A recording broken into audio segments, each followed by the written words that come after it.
नमस्ते, आप सभी का स्वागत है। आज के इस कार्यक्रम में हमारे साथ हैं हर्ष कुमार जी और हर्ष कुमार जी से हम बात करेंगे कुछ खट्टी, कुछ मीठी और आप लोगों से अनुरोध है कृपया हमारी दोनों चैनल्स को आप लोग सब्सक्राइब करें। सब्सक्राइबर बटन दबा के क्या होता है कि आप लोग सुन तो लेते हैं, सोचते भी हैं कि हाँ सब्सक्राइब कर देंगे, लेकिन आलस कर जाते हैं। आलस मत कीजिए, फटाफट निकालिए 5 सेकंड और कर ही दीजिए सब्सक्राइब। कुछ तो लोग सोचते हैं सर कि सब्सक्राइब करने पे शायद पैसे कटते हैं। फ्री है भाई, बिल्कुल फ्री है। सब्सक्राइब करने पे हम पैसे नहीं लगते भाई। हमने तो हमारा ज्वाइन चैनल भी बटन भी नहीं सब्सक्राइब लगाया। करें और इनका भी करें, दोनों करें।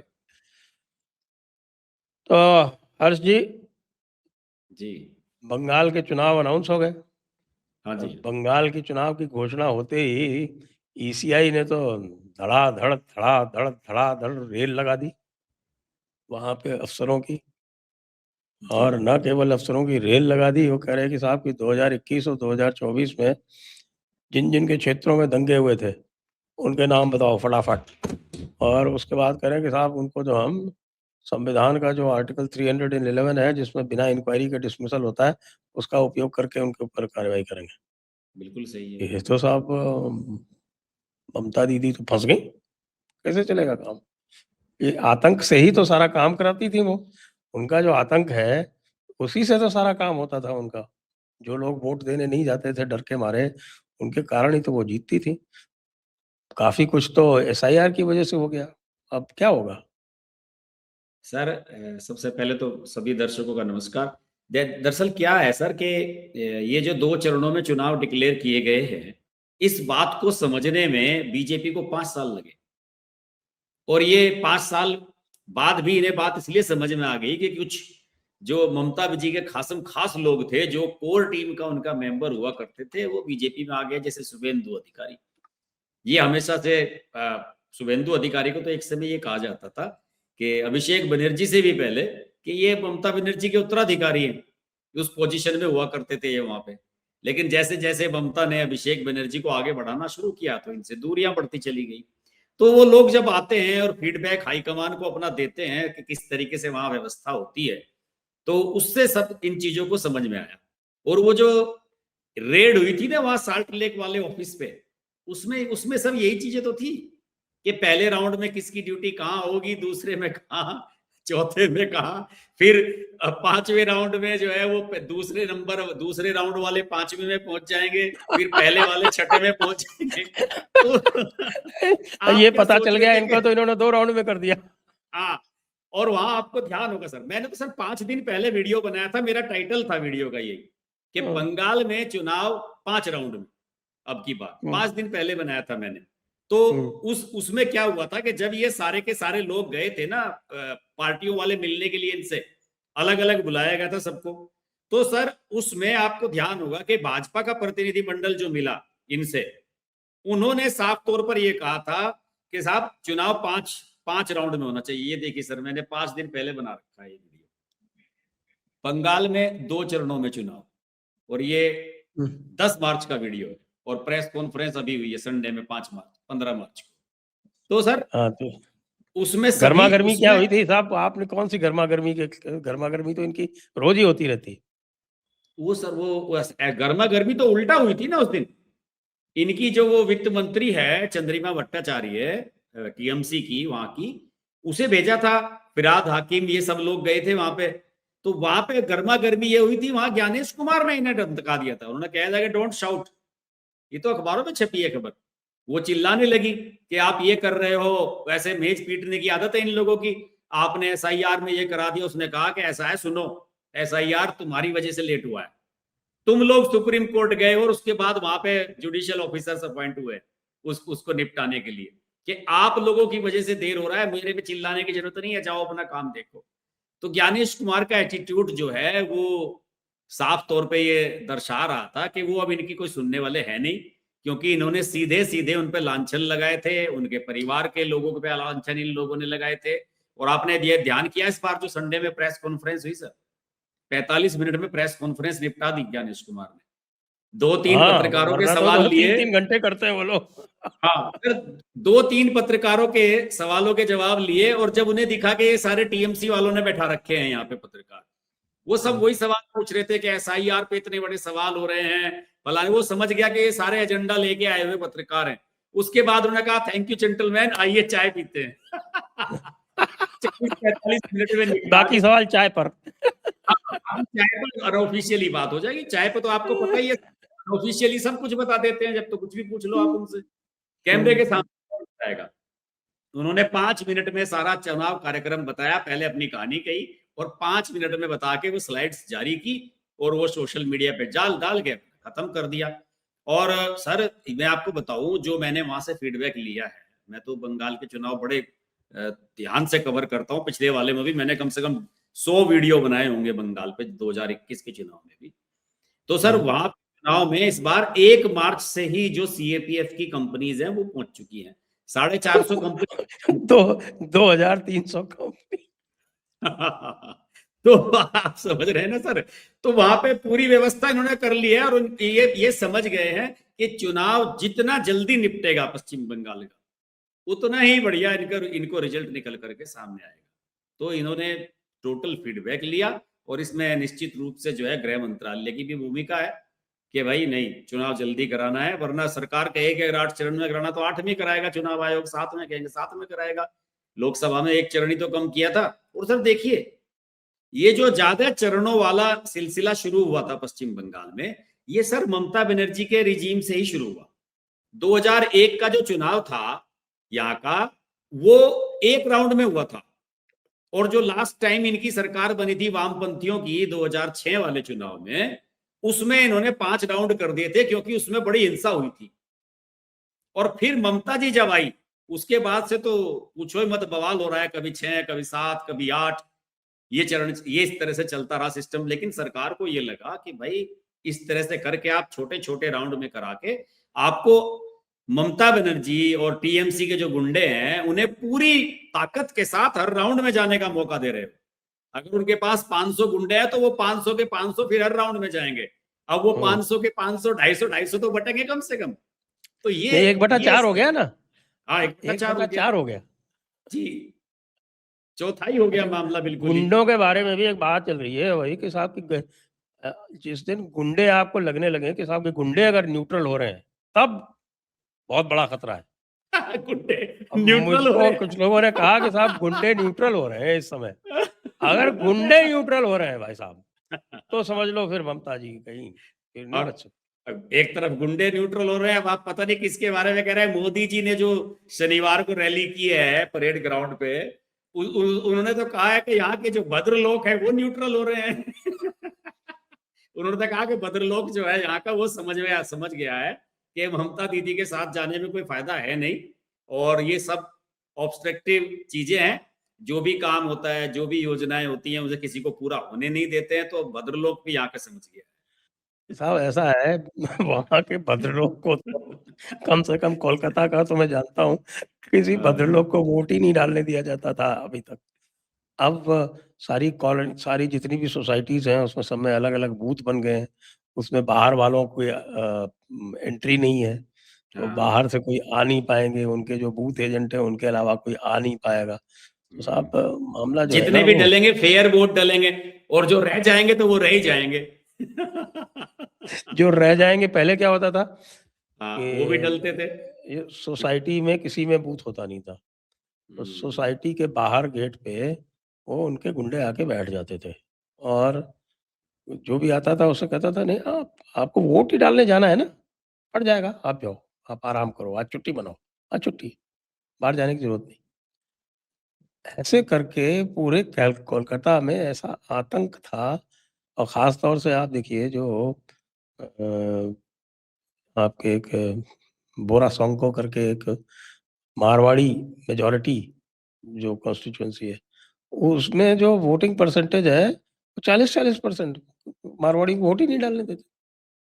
और ये किसी मारवाड़ी को कलकत्ता वोट के नहीं डालना। आसपास का इलाका जो है टीएमसी वालों का स्ट्रॉन्ग होल्ड माना जाता है सर। ये भी आप देखिए, बीजेपी वहां रूरल में जीती है पिछली बार, बिल्कुल, नॉर्थ में और रूरल में। कोलकाता में एक सीट नहीं जीती। सिंगल सीट हाँ, नहीं। कोलकाता, हुगली, ये सारे जो इलाके हैं इन सब में जो है वो टीएमसी आगे है, सिटी बेस्ड हैं जितने जितने जितने। ये जो ग्रेटर कैलकाटा एरिया है साहब, जो ग्रेटर कैलकाटा एरिया कहलाता है, जो सेकंड राउंड में है। अब देखिए इन्होंने क्या कमाल किया है, यदि आप देखें, मैं 1 मिनट इसको शेयर कर देता हूँ थोड़ा-सा, हम्म जो इनकी वो है। हाँ, तो जो फर्स्ट राउंड में जो 152 सीटें हैं ना साहब, हम्म तो फर्स्ट राउंड की जो 152 सीटें हैं, वो आप ये समझिए कि पूरी की पूरी, पूरा का पूरा नॉर्थ बंगाल और पूरा वेस्ट का बंगाल। पूरा, पूरा का पूरा जो वेस्टर्न साइड का जो बंगाल है, वो हाँ। सारा 16 ज़िले जो हैं, 23 में से 16 ज़िले जो हैं, वो फर्स्ट राउंड में हैं। हम्म 23 में से 16 ज़िले फर्स्ट राउंड में हैं। हम्म और सेकंड राउंड में कौन से ज़िले हैं? पूर्व बर्धमान, नदिया, और फिर कौन से हैं? ये हुगली, परगना हावड़ा, दोनों। कोलकाता, नॉर्थ और साउथ 24 परगना। हाँ, तो बीजेपी ने सोचा कि पहले अपने इलाके को जीत लो और फिर ममता के इलाके में घुस लो दूसरे राउंड में। वहां ऐसा होता है ना सर, पहले राउंड में जज भी तो जजमेंट हो जाता है ना कि भाई कैसा वोटिंग हुआ। 6 दिन का है, अंदर से फीडबैक आ जाता है किस तरह का वोटिंग है, वो मतदाता कैसे सोच रहा है, तो फिर दूसरे राउंड में सुधारने की संभावनाएं बन जाती है। तो ये स्थिति बन गई है। तो बहुत ही इंटरेस्टिंग चुनाव होने वाला और है, और इतनी सारी लिस्टें और निकाल सर दी।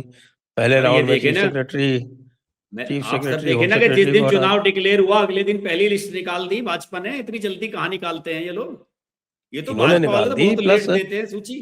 देखिए जिस दिन चुनाव डिक्लेयर हुआ, उसी की मिडनाइट को इन्होंने चीफ सेक्रेटरी और होम सेक्रेटरी को हटा दिया। और सवेरे ऑफिस खुलने से पहले इन्होंने डीजीपी और उनके और जो 4 जो डीजी रैंक के अफसर थे, उनको बदल दिया। हुँ, फिर उसके बाद कल इन्होंने क्या किया, कल इन्होंने कोई 5 एडीजी रैंक के अफसर चेंज कर दिए, और उसके बाद कोई एसपी रैंक के कोई 30-35 चेंज कर दिए। हाँ, पुलिस ऑफिसर तो लगभग सारे बदल दिए बड़े बड़े। जबकि और किसी जगह ऐसा नहीं किया गया। असम में देखिए, असम में कुछ 2-4 एसपी चेंज किए, और तमिलनाडु में केवल 1 एसपी चेंज किया। अच्छा, मैं तमिलनाडु में मैंने चुनाव कराया है, बंगाल में मैंने चुनाव नहीं कराया, जानता हूँ उसके बारे में, तो हमारे मित्रों से सुना है। असम में चुनाव नहीं कराया, मेघालय में उसके बगल में कराया।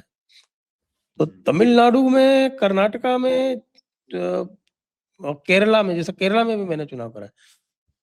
वहाँ उनको पता ही नहीं है कि कुछ इलेक्टोरल माल प्रैक्टिस होती है क्या, इलेक्शन में धांधली होती है, पता ही नहीं है उनको। हाँ उनको आइडिया ही नहीं है कि इलेक्शन में धांधली भी होती है, हाँ, नहीं होती सही वहाँ। कह। लेकिन पश्चिम बंगाल में साहब हर कदम पे धांधली है, हर कदम पे ये धांधली। तो ये धांधली तो सर इधर नॉर्थ में और ईस्ट में ही ज्यादा थी। ये सही कह रहे हो आप साउथ में जाओगे ना आप सर, मैंने तो एक चीज को नोटिस की है। आप इधर अपने नॉर्थ में जाओ, वो कई बार आपको दिख जाएगा ना कि आदमी वो गाड़ी लेके रोंग साइड आ रहा है, डिवाइडर के उस तरफ आप जा रहे हो, उधर से रोंग आ रहा है। मैं घूमा हूं इतना, तमिलनाडु में एक आदमी रोंग साइड नहीं चलता है, सब अपनी साइड में चलते हैं। यहाँ इधर है ही कुछ प्रवृत्ति के उखाड़ पछाड़ की, वो है वोट वोट बूथ कैप्चरिंग। जितना आप जाओगे, आप जितना आप जैसे पंजाब की तरफ जाओगे, तो पंजाब में तो आपको राइट साइड चलने वाले कम मिलेंगे, रॉन्ग साइड चलने वाले ही ज्यादा मिलेंगे। हाँ नहीं, सही बात है, सही कह रहे हो कि वो जो है अपना इसमें अपनी शान समझते हैं कि हम जो है वो उनका जो है ना वो रॉन्ग ही राइट है। वो उसे शान समझते हैं अपनी। रेलवेज में, आईएएस में आने से पहले मैं रेलवेज में था 6 महीने, अच्छा। रेलवे ट्रैफिक सर्विस में। तो उसमें जोक ये चलता था कि वो जो सदर्न रेलवे है ना, हाँ। वो सदर्न रेलवे में वो इतना ज़्यादा रूल बाउंड है हम्म कि अगर आप उनको फुल फ्रीडम दे दो रूल्स के हिसाब से, और 2-4 रूल्स फ्लेक्सिबल नहीं रखो, तो एक भी ट्रेन नहीं चलेगी वहाँ। हम्म। वैसे वो ये सर रूल्स में ही उलझा देंगे ट्रेन्स को। हाँ, हालांकि सर हम जो बात कर रहे हैं ये हमारे मुद्दे से विषयांतर हो जाएगा, लेकिन सर इसका फर्क, ये इसकी वजह पता क्या है? ये नॉर्थ में जो ये सब आए हैं ना बाहर के लोग यहाँ पे, और जो उन्होंने कैप्चर किया है, सर यहाँ की कल्चर ही बदल दी। यहाँ बदतमीजी करना, कानून तोड़ना, किसी सरकार को अपना ना मानना, हर एक को, पुलिस को और अफसरों को अपनी जेब में समझना, ये सर यहाँ प्रवृत्ति बना दी गई। वरना जो असली इंडियंस हैं, जो यहाँ के हिंदू हैं या जो यहाँ के मूल निवासी हैं, जो साउथ में हैं, या द्रविडियंस जिन्हें आप कह दो कोई भी, वो सर रूल बाउंड है सबके सब, वो नियम कायदे से चलने वाले लोग हैं। यहाँ के मंदिरों में क्यों पैसा नहीं जमा हुआ जितना साउथ के मंदिरों में पैसा जमा है? वहां बैंक की तरह लोग अपना सोना चांदी जाके मंदिरों में रखाते थे और जब जरूरत होती थी ले लेते थे, और राजा लोग वहां की रक्षा करते थे। यहाँ लुटेरे आए सर, उन्होंने लूटे, मंदिर सब बर्बाद कर दिए। तो सर कल्चर भी इसी तरीके से बर्बाद हुई। सर सबसे बड़ा उदाहरण देता हूं मैं आपको, पहले भी एक बार हमने चर्चा की थी, हमारे यहाँ शादियां जो होती है आजकल दूल्हे शेरवानी पहनने लगे, दुल्हने लहंगे पहनने लगी हैं। तो सर बताइए लहंगा और शेरवानी हमारी हमारी ड्रेस कब से होगी? सर साउथ में जाइए, विजय देवरकोंडा ने और रश्मिका मंदाना ने साड़ी में और धोती पहन के शादी की है सर। और यहाँ जो है शेरवानी पहन के खुश होते हैं, लहंगा पहनती हैं दुल्हने जो पहले तवायफे और नचनिया पहना करती थी। तो सर यहाँ तो कल्चर और सारी चीजें खत्म कर दी, और वो मानसिकता भी उसी के साथ चली गई, सिविक सेंस वो जो चीजें हैं सर वो भी उसी के साथ चली गई। ये इसका फर्क है सर, मानना पड़ेगा आपको। ये महाराष्ट्र से लेकिन नीचे जाओगे आपको सब सही मिलेगा। ये जो ओपिनियन पोल्स आए थे, जी जी, मैंने एक ही देखे नहीं सर, ओपिनियन, आप लोगों ने तो वीडियो भी बनाया। मैं तो अभिषेक वीडियो भी तिवारी बनाया, बता रहे थे कि तो 12 और पता नहीं कितनी सीटें दे दी हैं। मैं बता देता हूँ आपको, जो इनके जो आए थे, मैट्रीज ने जो पोल किया था वो 3 अलग-अलग एजेंसीज ने चलाया। IANS ने चलाया, ABP ने चलाया और इंडिया टीवी ने चलाया, तीनों ने चलाया। तो इन्होंने बंगाल में तो साफ जीत दिखाई है टीएमसी की, और तमिलनाडु में दिखाया है कि तमिलनाडु में जो एनडीए का जो गठबंधन है उसको 1% की एज है, 1% और अच्छा, 10 सीट की यानी एज कि है। एक तरह से देखा जाए नेक टू नेक है बिल्कुल। और इस तरह से आपके केरला में दिखाया कि साहब एलडीएफ को 2% की एज है, यूडीएफ पे, यूडीएफ पे। हालांकि नेक टू नेक है, हम्म, फर्क 2-4 सीटों का ही है, लेकिन 2% की एज एलडीएफ को है। तो अगर ये चीजें सही होती हैं तो साहब राहुल गांधी तो फिर कहीं के नहीं रह जाएंगे। हाँ सर, ये तो अब तो राहुल गांधी क्या, फिर तो प्रियंका गांधी पे भी और बनाएगी। असम में और 96 to 98 सीट्स दे रहे हैं इसको, एनडीए को। तो फिर राहुल गांधी का क्या होगा? प्रियंका गांधी का टेस्ट फेल हो जाएगा, असम बिल्कुल वाला। फेल हो जाएगा। हाँ वो भी टेस्ट फेल हो गया, और वहाँ प्रियंका वायनाड में सांसद बनी, वहां भी फेल हो गया, बचा ही कहाँ पे, दोनों जगह फेल हो गया।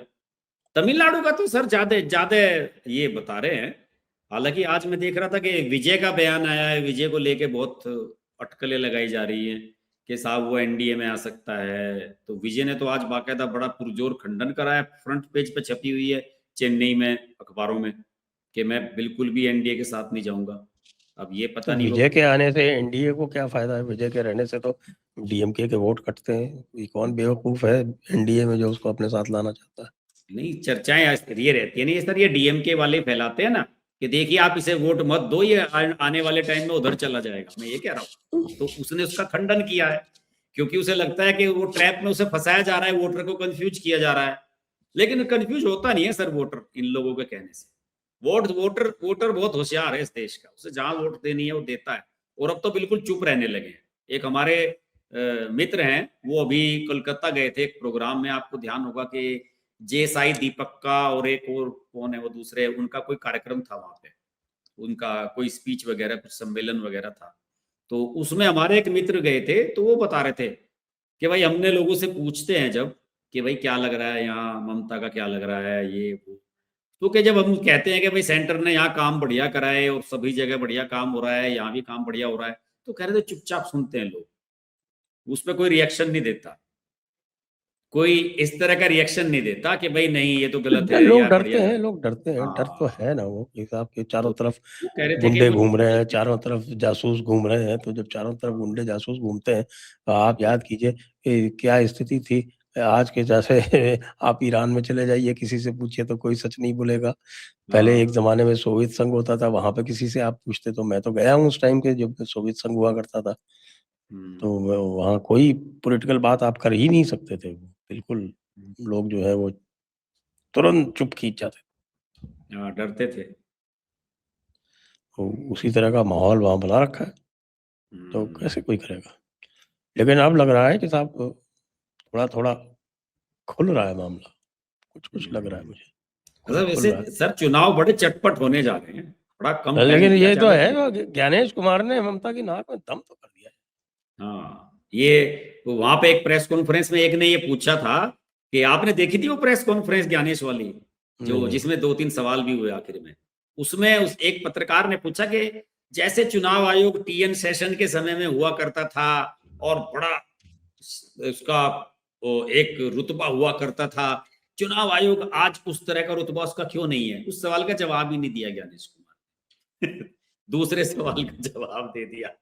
वो एक होता है ना इंसान को कि जब उसे किसी चीज को लेके चिढ़ मच जाती है कि भाई नहीं यार ये तो सब एक ही तरह के लोग हैं, एक ही टाइप के लोग हैं, तो फिर वो जो है वो उसी तरह से हैंडल करने लगते हैं। पिछली बार वो पत्रकार पिछली चुनाव आयोग की प्रेस कॉन्फ्रेंस में पहुंच गया था, वो जो केस लड़ रहा था उनके पत्रकारों को लेकर, वो क्या है उसका, वो गुहा, क्या नाम था उसका सर, मैं भूल गया, वो बुड्ढा सा है वो, जिसने अडानी के हाँ, खिलाफ केस करा था और बाद में फिर माफी मांगनी पड़ी थी इन सब लोगों को। गुहा गुहा करके है कि वो जो क्या फलाना मैं गुहा गुहा कुछ इसका ऐसा नाम था। अब की बार ऐसे पत्रकारों को भी राम एंट्री नहीं थी उसमें। रामचंद्र गुहा? नहीं हो नहीं, सकता? प्रणोंजय गुहा क्या था वो, अच्छा, प्रणोंजय दास। परंजय गुहा ठाकुरता। हाँ, ठाकुर था। तो वो ऐसे पत्रकारों की अब के बार एंट्री भी नहीं कर रखी थी वहां पे। पत्रकार बता रहे थे कि वो पिछली बार जितने वो सब वहां बकवास कर रहे थे बैठ के, एजेंडा लेके पहुंचे थे, उन सब की भी अब की बार छुट्टी थी प्रेस कॉन्फ्रेंस में, वो भी नहीं बुलाए गए थे। साहब राहुल गांधी जी ने वैसे तो अपना जो परचम तो फहरा ही दिया राज्यसभा में। हरियाणा में बाल-बाल बच अरे गए। सर, हरियाणा की तो बाल-बाल और बचे, एक वोट से ओ जीते हैं।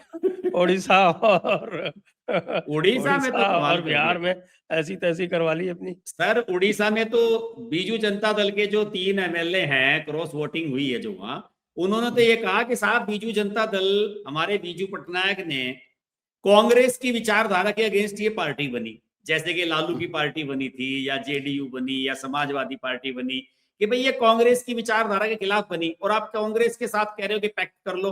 उन्होंने कहा कि ये अवैध है ये संबंध। हम तो अगेंस्ट वोट दे के आए हैं। उन्होंने साफ कहा, 3 लोगों के नाम है, उन्हें निकाल भी दिया बीजू जनता दल ने पार्टी से, सस्पेंड भी कर दिया उन्हें। तो अच्छा है उड़ीसा में वो असंबद्ध हो गए, अब वो आराम से बीजेपी हाँ। के साथ वोट डाल सकेंगे। निकालने में तो फायदा ही है विधायकों का, फिर तो किधर भी जाओ अच्छा, मर्जी बिहार है। में तो और भी गज़ब हुआ कि साहब एमआईएम ने पूरा सपोर्ट इनको दे दिया, उसके बाद भी ये नहीं निकाल पाए सीट। हाँ जबकि बताइए सर। इनके पास हम्म, आंकड़ा था, 45 लोग थे हम्म। इनके पास। अरे सर, हरियाणा में जो मेवात वाले दोनों एमएलए हैं मुसलमान कांग्रेस के, हाँ, उन्होंने हाँ। बीजेपी को वोट दिया है सर, मेवात ये वालों तो ने। अच्छा, वो 2 हाँ। सिलेंडर पे बिक गए वो? हाँ, सर वही तो कह रहा हूँ। देखो ईद मैं के 2 सर नाम, सिलेंडर पे बिक गए। अरे मैं ऐसा है ना कि ये अखबार में खबर आई नहीं थी, तो मैंने अपने पत्रकार साथियों से फोन कर करके पूछा, मैंने कहा यार हुआ कैसे। देखिए, मेवात के 2 मुस्लिम विधायक थे, एक तो मोहम्मद इलियास है पुनाना वाला, हुँ, और इसका नाम चल रहा है क्योंकि कंफर्म तो होता नहीं है कि कौन है, लेकिन जो मीडिया वालों ने बताया, एक ये फिरोजपुर झिरका वाला है मोमन खां, जो बड़ा नाम चला था इसका, बड़ा कंट्रोवर्शियल टाइप का, और एक ये नारायणगढ़ की इनकी एमएलए है, अंबाला में पड़ता है ये, शैली चौधरी, एक साढोरा है यमुनानगर में, वहां की है रेणुबाला, और एक मंजीत चट्ठा है कुरुक्षेत्र में पिहोवा का। इन 5 ने क्रॉस वोटिंग किया है सर। तो बताओ, 2 मुसलमान विधायक जाके कांग्रेस के बीजेपी को वोट डाल रहे हैं, और वो दीपेंद्र हुड्डा प्रेस कॉन्फ्रेंस करके कह रहा था कि वोट चोरी हो गई फलाना। अरे तुम्हारी फिर भी वोट चोरी हुई है, तुम्हारे कैंडिडेट को 39 मिलनी चाहिए थी, 28 मिली है। ये वोट चोरी गाते हुए घूम रहे हैं। 37 का इनका आंकड़ा बिल्कुल फिट था और इन्हें मिली है 28। 9 वोट कम हुए हैं सर इनके। इन्हें पता ही नहीं है कांग्रेस वालों को हो क्या रहा है। और एक हफ्ते से सारे विधायक वहां डाल रखे थे हिमाचल प्रदेश में। कुफरी एक का और कम हो कसौली जाता, एक और कम हो जाता तो काम हो जाता। काम हो जाता, बिल्कुल सही बात है। गई थी ये क्योंकि तो उसके सीट जो इनकी। आपके जो जीता है उसके सेकंड प्रेफरेंस के वोट मिल गए इसको, निर्दलीय को। हाँ सर, टोटल वोट बताता हूँ ना, प्रेफरेंस की जो नंबर बनते हैं ना इसके, इसे करमबीर को मिले हैं 2800 और उसे मिले हैं 2733। फर्क ही देखिए कितना सा रहा, मामूली सा। सतीश नांदल को जो इन्होंने इंडिपेंडेंट उतारा था। और सर हरियाणा में तो एक बात होगी, इस देश में अगर कहीं चुनाव होता है राज्यसभा का तो सब हरियाणा में। जहां 7-7 सीटों पे असली हो रहे चुनाव, वहां कुछ नहीं है। असली जहां चुनाव है। 7 हाँ, जहां 7-7 सीटों पे चुनाव हो रहा है। 13 वोट रिजेक्ट हो गए एक साथ। पता है सर, ये सारे के सारे रात पहुंचे, 1:07 पे डिक्लेयर हुआ है रिजल्ट हरियाणा का। ये सारे के सारे पहुंचे थे यहाँ चुनाव आयोग के दफ्तर में। अभिषेक मनु सिंघवी, मल्लिकार्जुन खड़गे, ये सब लोग पहुंचे। इन्होंने कहा कि साहब कोई भी वोट इनवैलिड ना करो, ना उनका ना हमारा।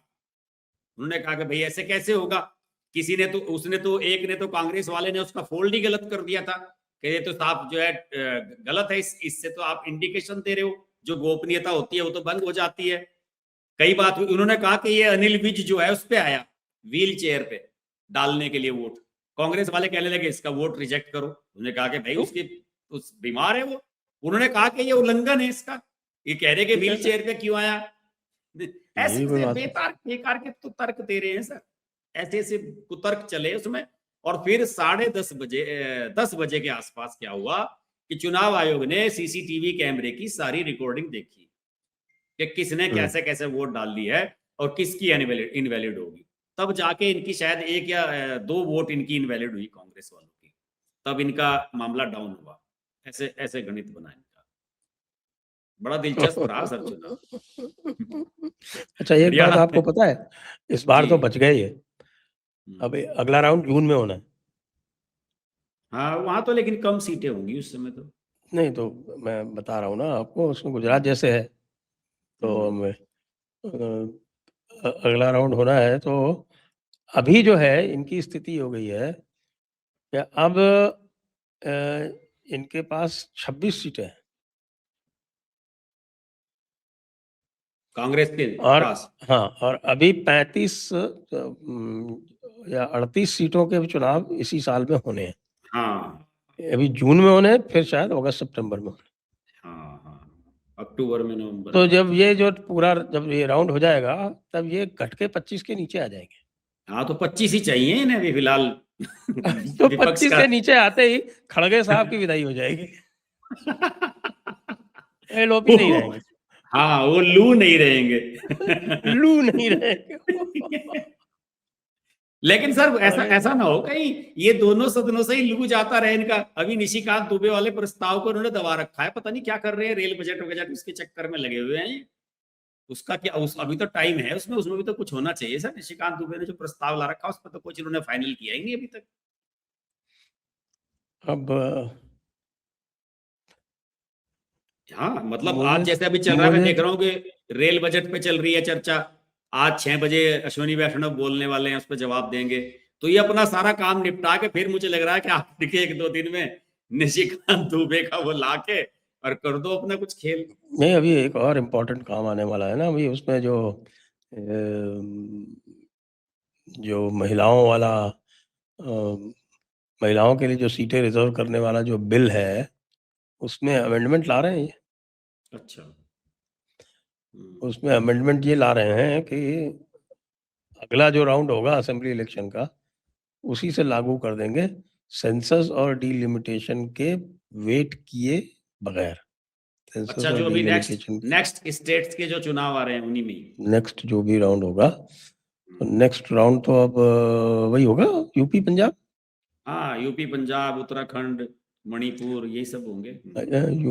यूपी, पंजाब, उत्तराखंड, ये 3 होंगे एक साथ? मणिपुर भी हाँ, होगा क्या शायद में? 4-5 होते हैं, उत्तराखंड भी साथ ही होता है सर इनका। यूपी हुँ, उत्तराखंड एक ही साथ होते हैं, पंजाब भी, तीनों एक साथ होते हैं। यूपी, उत्तराखंड, पंजाब ये 3 साथ होते हैं। और ये अपने औ बीजेपी के स्टेट हैं इनके। उसके बाद फिर गुजरात और हिमाचल। हाँ। अगले साल तो ये चुनाव होने हैं, हम्म। मणिपुर भी होना है। हाँ, मणिपुर भी होना है। तो इसमें जो है वो ये खास कह तौर से देंगे भाई यूपी हमने चुनाव, अपनी स्टेट्स में तो लागू कर दिया। सही बात है, जहां पे इनकी स्टेट्स हैं। उसका फर्क पड़ेगा। यूपी में बहुत सारे अगर चेंज होंगे तो यूपी में जो भी एंटी इनकम्बेंसी है वो लोकल एमएलएज के खिलाफ है, योगी के खिलाफ तो है नहीं। हाँ, वो और क्या होता है कि महिला कैंडिडेट अगर आ जाती है, उसको लोग वोट देने में दिलचस्पी भी दिखाते हैं वो, कि भाई नहीं ये ठीक होगी, उसका फर्क भी पड़ता है। नया कैंडिडेट आ जाता है तो अब हाँ, वो 33% 50% रिजर्व तो हो गए तो गुस्सा वहां वो तो नया लोगों का खत्म कैंडिडेट आ हो ही जाता है। जाएंगे। वो लोग ये कहने लगते हैं ना फिर कि भाई चलो यार इसे तो बदल ही दिया, अब दूसरा क्या हाँ, पता इससे अच्छा आ जाए। ये धारणा बनती है लोगों में। तो वो जो है वो एंटी इनकम्बेंसी एमएलएज के खिलाफ जो है वो तो दूर होगी ना, हम्म, क्योंकि बिल्कुल सही अभी बात। वैसे भी एमएलएज के पास जवाब नहीं बन रहा है ना, सब लोग उनसे यूजीसी के बारे में पूछते हैं जहां भी वो जाते हैं वहाँ। हम्म, ऊपर से पार्टीज ने मना कर रखा है कि इसके बारे में बोलो ही मत। अब कोई उनकी कोई विचित्र नहीं बोल रहा स्थिति हो जाती, इसमें। हाँ। उनकी विचित्र स्थिति हो जाती है। हाँ, वो उस कोशिश ये है कि जितना इस पे कम बोला जाए उतना ही मामला ठंडा हो जाएगा। अब कब तक बोलेंगे? परसों उसकी हियरिंग है, हम्म। परसों उसकी हियरिंग है, तो परसों हियरिंग में तो भाई बोलना ही पड़ेगा आपको। और अगर आपने डेट आगे ली, जिसकी पूरी आशंका है मुझको, ये और कुछ नहीं करेंगे, ये डेट आगे लेंगे। अच्छा, कि अभी समय लग रहा है उसमें। हम्म, ये 100% डेट आगे लेंगे, चुनाव का टाइम है, ये रिस्क नहीं लेने वाले ऐसे टाइम पे। तो ये 100% डेट आगे लेंगे, तो डेट आगे लेंगे तो फिर और हल्ला गुल्ला होगा कि भाई ये सही बचना बात। चाहते हैं, ये नहीं करना चाहते हैं। ये इन्होंने ऐसी फांस ले ली है अपने गले में, जो ना निगलते बन रही ना उगलते बन रही। और सर ये आपने पाकिस्तान वालों की बांग्लादेश में क्या दुर्गति कराई? ये दो जो कलमुहे हैं वर्ल्ड कप में जिनका मुंह काला हुआ, ये आपस में 3 मैचों की सीरीज खेल रहे हैं और कितना लड़ाई झगड़ा, कितनी हेट, और पाकिस्तान वालों को रगड़ दिया बांग्लादेश वालों ने। और वहां के यूट्यूबर्स को मैं सुन रहा था, वो तो सबके सब यूं कह रहे थे कि भाई अगर आप बांग्लादेश से भी 2-1 से हार करके आ जा रहे हो, तो फिर आपको नामीबिया से बात कर लेनी चाहिए अगली सीरीज के लिए, और किसी अफगानिस्तान और किसी देश से नहीं आप जीत सकते। टेस्ट प्लेइंग कंट्री या किसी और से तो आपके जीतने के बस की है नहीं। और फिर वो झगड़ा हुआ इनका, जो सलमान अली आगा का और उसका कैप्टन का, मेहंदी हसन मिराज का। ये हाँ, दरअसल आप देखिए ना, तो पाकिस्तान कैसे फिक्स में फंस गया है। उसका दोस्त है ईरान, उसके ऊपर बम बरसा रहे हैं इजराइल और अमेरिका, और वो अफगानिस्तान पे गिरा रहा है। भाई ऐसा है, पुरानी कहावत है, उत्तर प्रदेश की है, अपने उत्तर प्रदेश की है, जी। कि वो जो ज्यादा होशियार कौवा होता है ना, वो गू खाता है।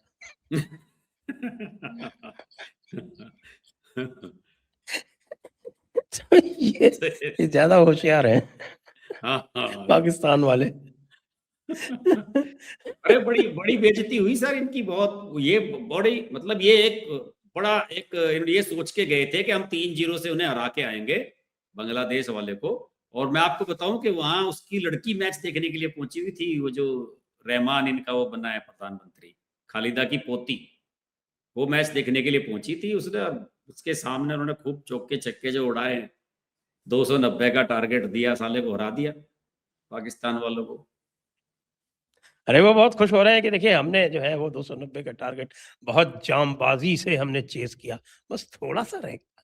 हाँ, वो सलमान अली आगा ने सेंचुरी बना दी थी ना, तो उन्हें लग रहा था कि बड़ी आसानी से हो जाएगा, लेकिन पाकिस्तान का ये कॉमन फिनोमेना है, ये जाते हैं और फिर एकदम से ढेर हो जाते हैं सारे के सारे। वो रिजवान का तो मजाक उड़ रहा था कि वो साहब नमाज उमाज पढ़ के नहीं गया था, पता नहीं रोजा वोजा रख रखा था, नहीं ऐसे ऐसे भी तो मजाक बनते हैं सर। मजा इसमें यहाँ तब आता है जब ये रमजान के महीना और रोजा और ये सब घुस जाते हैं, बड़ा इंटरेस्टिंग हुआ।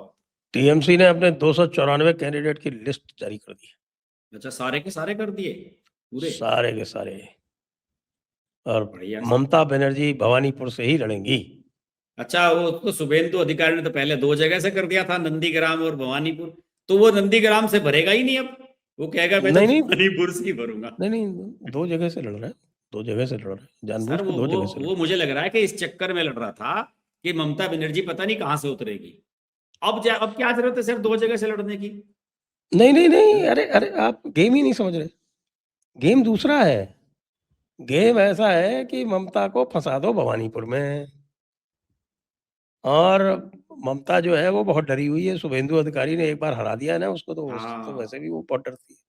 हाँ, तो पिछली तो बार तो वो बाईपोल में जीत के आई थी। पिछली बार बाईपोल में जीत के आना पड़ा था उसको। हम्म, मतलब पार्टी जो है वो 215 सीट जीत गई और खुद ममता चुनाव आ हार गई। गई। खुद चुनाव हार गई थी पिछली बार। वो तो पुष्कर सिंह धामी की तरह हुआ था उसका मामला। ये इसलिए भी है कि जो जो कोलकाता एरिया है जहाँ बीजेपी की एक भी सीट नहीं आती है, कोलकाता में 11 सीटें हैं। हाँ यहाँ पे नॉर्थ और साउथ 24 परगना को मिला के एक में 33 सीटें, एक में 32 सीटें, 65 सीटें तो अकेले इन 2 जिलों में। उसके बाद हावड़ा और हुगली में 16-16 सीटें, और एक कोलकाता में 11 सीटें। तो ये अकेले आपके इस एरिया में कोई 107-108 सीट है ग्रेटर कोलकाता में। तो ग्रेटर कोलकाता में इम्पैक्ट बनाने के लिए शुभेंदु अधिकारी को यहाँ लाया गया है, जिससे कि एक बज़ क्रिएट हो और लोगों को ये लगे कि हाँ साहब की बीजेपी यहाँ भी ताकत से लड़ मैदान रही है में पूरी। है, यहाँ भी कॉन्टेस्ट में है। साथ में जो रिफॉर्म्स किए हैं, खासतौर से जो बूथ का जो रिफॉर्म्स किया है, उसको लेके फिर इनको उम्मीद है कि ये कुछ जो सीटें हैं वो निकाल सकेंगे वहाँ से। हाँ नहीं, फर्क तो पड़ता ही है और नेता के लड़ने का। माहौल बनेगा साहब, माहौल बनेगा, माहौल हाँ बनेगा। नहीं, नेता के लड़ने का माहौल बनता है। अब ये पूछो ना, प्रशांत किशोर की जो दुर्गति हुई थी बिहार में, यही तो हुई थी। लोगों ने यही तो कहा, यार ना तो तुम अध्यक्ष बन रहे पार्टी के, ना कुछ चुनाव लड़ रहे, तुम्हारी वजह से लोग तुम्हारे साथ जुड़ रहे हैं, तुम पीछे हट रहे हो, तो क्या फायदा? ये तो बात है, नेता को लड़ना चाहिए चुनाव, मैदान में उतरना चाहिए। देखिए पिछली बार अखिलेश यादव वहां यूपी में सांसद ही छोड़ के आ गया था, 100 सीट पार कर गई थी समाजवादी पार्टी। इसका प्रभाव पड़ता है सर। हाँ, बिल्कुल पड़ता है, बिल्कुल पड़ता है। अब लोकसभा में ही देखिए ना, अखिलेश यादव कन्नौज से जाके लड़ गए, हाँ तो उनकी सीटों में कम से कम 5-7 सीटों का इजाफा ही हुआ उस बिल्कुल, एरिया में पूरे प्रभाव में। होता है। सही बात है। दिलचस्प होगा, वरना मजेदार चुनाव होने वाला है। अब तो उत्तर प्रदेश का बताइए साहब, अब तो धीरे-धीरे उत्तर प्रदेश की भी आप बात आने लगी है। अभी तो उत्तर प्रदेश में कुछ खास ऐसा एक्टिविटी कोई चुनाव की तो है नहीं सर, लेकिन अखिलेश यादव ने अब की बार जो संसद का पूरा सत्र है, अभी तक एक भी दिन नहीं आए। बता रहे हैं कि 8 से 10 रोजा अफ्तार पार्टियों में जा रहे हैं रोजाना। अखिलेश यादव, आप उनका सोशल मीडिया खोल के देख लो, 4-4, 5-5 फोटो, 8-8, 7-7 फोटो, कोई शादी, कोई बारात, किसी को आशीर्वाद देना, किसी की रोजा अफ्तार। दिल्ली में नहीं आया अखिलेश यादव इस पार्लियामेंट के सेशन में, यूपी में ही घूम रहा है। तो वो तो है ही। और मायावती ने काशीराम को लेके जो चला है इनके बीच में, राहुल गांधी ने कह दिया काशीराम को मुख्यमंत्री बना देते, जवाहरलाल नेहरू। मतलब मूर्खों के सरताज हैं ये सब। इन्हें जो ट्यूशन देते हैं वो इन्हें बेसिक चीज भी नहीं बताते कि काशीराम ने जिंदगी भर कांग्रेस की यही खिलाफ पॉलिटिक्स की है कि भाई वो तो कहते थे ये तो 15% सवर्णों की पार्टी है कांग्रेस पार्टी, और ये कह रहे कि नेहरू जी जो है मुख्यमंत्री बने थे। इस तरह से टोटके करने से कुछ थोड़ी मिलता कांशीराम है। के बारे में, कांशीराम के पास जब मुख्यमंत्री बनने का चांस था तब भी नहीं बना वो। हाँ, राष्ट्रपति का चांस था सर। अटल जी मतलब बना रहे राष्ट्रपति थे का चांस राष्ट्रपति। था तो राष्ट्रपति नहीं बना वो। कहता कि हाँ, एक ही कुर्सी होती है प्रधानमंत्री, उसके नीचे कुछ स्वीकार नहीं है। और ये उसको कांशीराम को मुख्यमंत्री बनाने चले। हाँ। वाक़ई मूर्खता का अगर कोई स्वर्ण पदक होता हो तो निश्चित रूप से नहीं, राहुल गांधी जो है वो मूर्खता का भारत रत्न दिया जाना चाहिए सर। मूर्खता का भी कोई भारत रत्न टाइप का हाईएस्ट सिविल ऑनर होना चाहिए कोई। अब आप ये देखें कि यदि ये केरला नहीं जीते तो क्या होगा? हम्म, हाँ बिल्कुल, ये तो पिछली बार मिति जीत जाएंगे। असम तो नहीं ही जीत रहे पिछली हैं, बार नहीं पक्की जीते। बात। हाँ, असम तो ये नहीं ही उस जीत रहे केरल, हैं। हाँ, और केरल केरल के अलावा और कई चांस हैं नहीं इनके कुछ। तो केरला, अब केरलम के अलावा इनके पास कहीं कोई चांस है नहीं। अब हाँ, केरलम अगर लगातार तीसरी बार हार जाएँगे साहब तो फिर तो गज़ब हो जाएगा। हाँ, कुछ नहीं है साहब इनकी पॉलिटिक्स। और सबसे मेन चीज है कि राहुल गांधी को ये भी सोचना चाहिए कि भाई केसी वेणुगोपाल के कहने पे जो आप बर्बादी कर रहे हो पार्टी की, तो उसका भी तो रियलाइजेशन होना चाहिए। ये देखिए मायावती का कितना लंबा चौड़ा ट्वीट आ गया है सर, काशीराम को लेकर ही। हुँ, क्या है? ये कह रही हैं कि सपा व कांग्रेस दलित विरोधी पार्टियां इस बार यूपी में विधानसभा आम चुनाव के नजदीक आते ही इनको वोटों के स्वार्थ में बीएसपी के जन्मदाता संस्थापक काशीराम जी की सोची समझी रणनीति के तहत जयंती मनाकर कांग्रेस पार्टी तो अपने केंद्र सरकार में रहकर इनको भारत रत्न उपाधि न देकर अब दूसरी पार्टी की सरकार देने की मांग कर रही है। यह हास्यास्पद नहीं है तो और क्या है। लिखा कि काशीराम जी ने चमचा युग के नाम से अंग्रेजी में एक किताब भी लिखी है, यूं भी कह रही है। हुँ, पूरा लंबा चौड़ा ट्वीट है, बहुत लंबा चौड़ा ट्वीट कर रखा है। क्या कहेंगे इसको क्या कहें बताइए? वैसे सर, परम परम मूर्खता। हाँ बेवकूफ है ये। और सर एक आप एक चीज नहीं मैं देखता हूँ, इनका कैरेक्टर भी कुछ नहीं है समाजवादी पार्टी वालों का। अभी पार्लियामेंट में आपको ध्यान होगा शुरू में 2 दिन राहुल गांधी ने बड़ा काम चलने नहीं दिया। वो कहना चाहे वो कह रहा था मैं उस पे बोलना चाहता हूँ खाड़ी युद्ध पे, ईरान वार पे। तो उस दिन उसने कहा ओम बिरला ने कि ठीक है भाई बोल लो आप। तो जब उसे बोलने के लिए कहा गया और वो बोलता रहा, और उसका फिर उससे कहा गया कि नहीं भाई वो फिर वो मनोज नरवाणे की किताब का जिक्र ले आया, तो उसके बाद धर्मेंद्र यादव का नंबर था बोलने का। तो वो जगदम्बिका पाल बैठे हुए तो उन्होंने कहा कि भाई आप बोलो, आपका नंबर है। तो वो कहता है कि नहीं ये लीडर ऑफ अपोजिशन को बोल लेने दीजिए, उनका पूरा नहीं कराया आपने स्पीच। मतलब आप 37 सांसद की पार्टी, विपक्ष की नंबर 2 पार्टी, और वो आप राहुल गांधी के पिछलग्गू बन रहे हो। इन्हें शर्म नहीं आती है? अरे भाई 37 तो बहुत होते हैं, ममता बनर्जी के 28 हैं, वो बवाल मचा के रखते हैं वहां पार्लियामेंट में। और तुम्हारे 37 के 33 विधायक जो है वो कुछ करते ही नहीं है वहां तो सांसद। तो सर ये पिछलग्गू जो बनने की इनकी पॉलिसी है कि कांग्रेस के पीछे लगे हुए हैं। अरे भाई कांग्रेस का यूपी में कुछ नहीं है, कुछ नहीं होने वाला उनसे। उल्टे वो तुम्हारी सीटें मांगेंगे कि अपनी सीटों में से हमें इतनी दे दो, हमारे इतनी दे दो। इन्हें समझ में ही नहीं आ रहा है कि भाई चुनाव कैसे लड़ा जाता है। ये बड़ी बचकानी है और बड़ी खराब हालत में है ये लोग, समाजवादी पार्टी वाले। पॉलिटिकली ये भी बैंकरप्ट हैं एकदम, सोच नहीं है कुछ भी सही है। नहीं। बाकी आप मेरठ, मुज़फ्फरनगर में तो शांति है पूरी। और हाँ सब ठीक है सर, वेस्ट यूपी में तो सारे में सब ठीक ही चल रहा है। क्यों वो बाकी भीम आर्मी वाला इधर-उधर दंगा करते घूमता कुछ रहता नहीं है। है सर, भीम आर्मी कुछ नहीं है सर, कुछ नहीं है भीम इ आर्मी इस वाले बार का। क्या होगा उसका? भीम आर्मी वाले के तो सर, भीम आर्मी वाले का तो वीडियो इतने चलते रहते हैं किसी लड़की के साथ और फलाना। मतलब उसका जो व्यक्तित्व है उसी को कोई सीरियसली नहीं लेता है, उसकी पर्सनैलिटी कोई। और हमारे तो एक मित्र ये बता रहे थे कि उसकी तो प्रवृत्ति ये है कि वो पार्लियामेंट में खड़ी होकर बड़ी बड़ी डींग हाँकेगा, पॉलिटिकल कहीं रैलियों में जाएगा, वहां बड़ी बड़ी डींग हाँकेगा, और फिर उसके बाद सारे मंत्रियों के यहाँ अपने काम करवाने के लिए खड़ा रहता है। साहब मेरे ये काम करा दो, मेरे यहाँ काम करा दो। कुछ नहीं है सर, कोई प्रभाव नहीं है कुछ भी उसका। लोग उसे ओवररेटेड है मेरे हिसाब से तो बहुत ज़्यादा। गालियाँ देता रहता है खाली।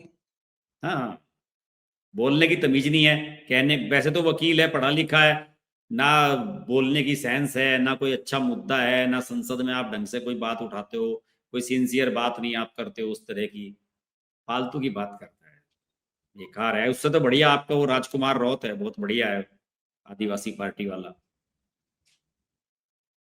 हुँ। तो आइए आज की चर्चा को अब यहीं विराम देते हैं। सभी दर्शकों को बहुत-बहुत धन्यवाद। हर्ष जी को बहुत-बहुत धन्यवाद। जय हिंद, जय भारत, वंदे मातरम। नमस्कार।